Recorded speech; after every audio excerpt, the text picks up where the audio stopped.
2 Pierre chapitre 2. Il y a eu parmi le peuple de faux prophètes, et il y aura de même parmi vous de faux docteurs, qui introduiront des sectes pernicieuses, et qui, reniant le maître qui les a rachetés, attireront sur eux une ruine soudaine. Plusieurs les suivront dans leur dissolution, et la voie de la vérité sera calomniée à cause d'eux. Par cupidité, ils trafiqueront de vous au moyen de paroles trompeuses, que menace depuis longtemps la condamnation, et dont la ruine ne sommeille point.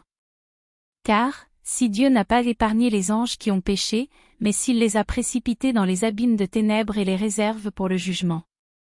S'il n'a pas épargné l'ancien monde, mais s'il a sauvé Noé, lui 8e, ce prédicateur de la justice, lorsqu'il fit venir le déluge sur un monde d'impies.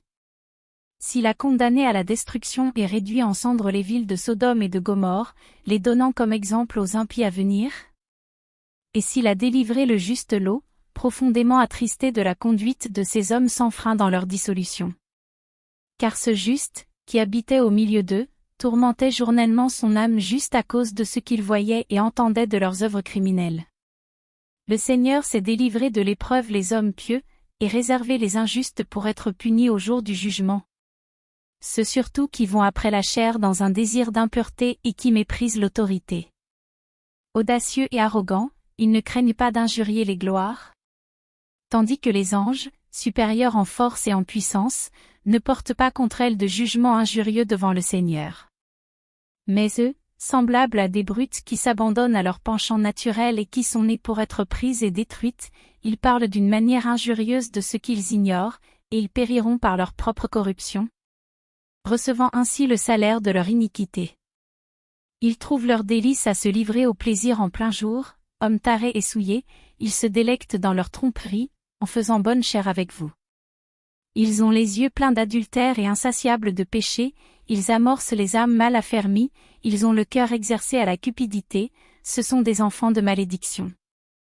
Après avoir quitté le droit chemin, ils se sont égarés en suivant la voie de Balaam, fils de Bosor, qui aima le salaire de l'iniquité, mais qui fut repris pour sa transgression, une ânesse muette, faisant entendre une voix d'homme, arrêta la démence du prophète.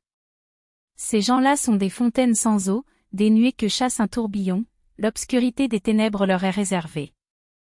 Avec des discours enflés de vanité, ils amorcent par les convoitises de la chair, par les dissolutions, ceux qui viennent à peine d'échapper aux hommes qui vivent dans l'égarement.